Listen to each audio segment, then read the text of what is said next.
அம்பளம் எவ்வளவு அவ்வளவே வெளியார்ந்த கொவ்வை செம்பளம் எவ்வளவு அவ்வளவே இதசீர்குள் கொம்பளம் எவ்வளவு அவ்வளவே இடைகூர் எலுமி சம்பளம் எவ்வளவு அவ்வளவே தனம் தையலுக்கு. எழுதிவிட்டேன். இதை எழுதும். அக்கனை அக்கன மறுத்தன செருத்திகள் அரக்கன் அடைய புக்கனை எழுத்தனர் மறைந்தனர் புயற்கதிகம் வாழை பொழிவார் திக்கனை வகுத்த நிறச்சல இருக்கிற செருக்கின் மிகையால் முக்கனை யுற்றடி வணங்கி இமையோரிவை முடிந்தனர்களால். இதையும் எழுதிவிட்டேன். வெற்றி வெற்றி. விருதுகள் எங்கே?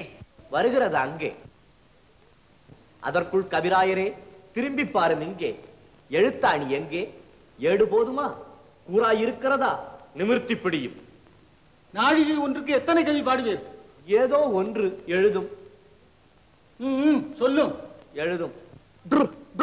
என மாடுகள் ஓட்டி எழுதும்.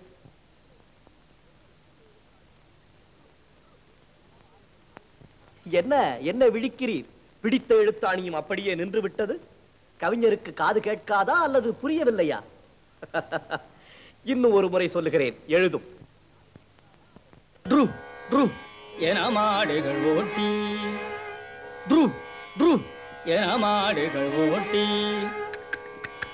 என ஓஜிகள் காட்டி செல்நல் வயலில் பஜிமைகள் கூட்டி ஜூத்ரு ஜூத்ரு ஜும்த்ரு ஜும்த்ரு ஜும்த்ரு ஜும்த்ரு ஜும்த்ரு ஜும்த்ரு என மாடரெல்லாம்.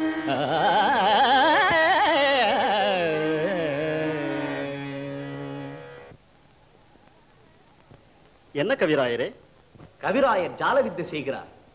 கலை தன் கையிலே இருப்பதாக கருதி தலை இவருக்கு மலையளவு கனத்திருக்கிறது.